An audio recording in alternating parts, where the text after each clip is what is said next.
That was funny. Okay, my section basically has to deal with the audience and, again, as John was saying, appealing to their emotions. And a rhetor needs to be cognizant of the audience because essentially they're the ultimate judge and they're the ones who are going to be persuaded whether or not they buy your argument or not. And the speaker needs to exude confidence and competence while still taking the audience into account and appealing to their emotions. So you need to be wary of presenting yourself in a certain way, otherwise, again, the audience won't care what you're saying. And this goes back to two of Bitzer's five parts of the rhetorical situation, which we read earlier in the class. How an audience feels at the time when a rhetor is speaking also influences whether or not they're going to buy the argument. I know an example of this is when, I think it was 2 years ago when Ann Coulter came to speak.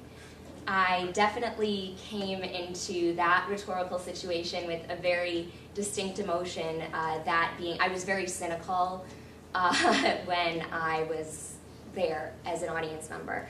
And this definitely influenced what I took from her speech and what I didn't take from her speech.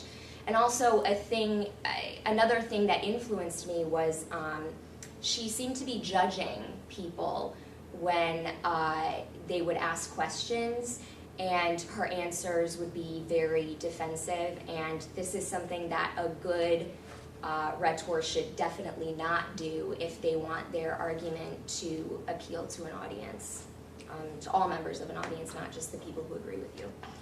And as Castelli says, the emotions that Aristotle are concerned with structure the relations between people. And this goes back to what Dr. Arthos kind of introduced us all with, which Eugene Garver quoted, a person and not a proposition is what the object is of our rhetoric. And Castelli also continues with a Bitzer-like argument, which, again, rhetoric is capable of changing an audience's opinions towards something, and emotions need to appeal to the situation so the audience can engage and judge. So you need to have an argument that takes all this into account.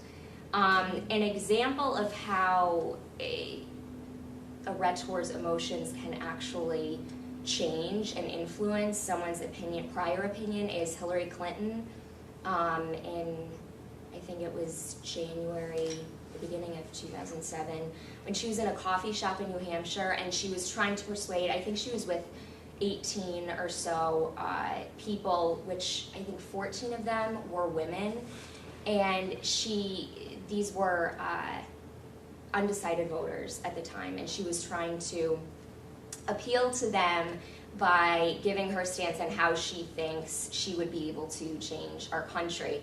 And the media said that she started crying, but she didn't start crying, but she definitely got emotional.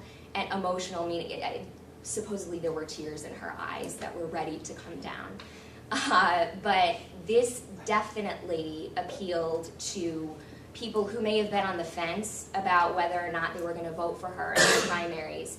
And I know they said that most of the women in the room, at least, were very, they kind of started getting emotional as well, and so this just enhanced her argument as to why she would be good for this country.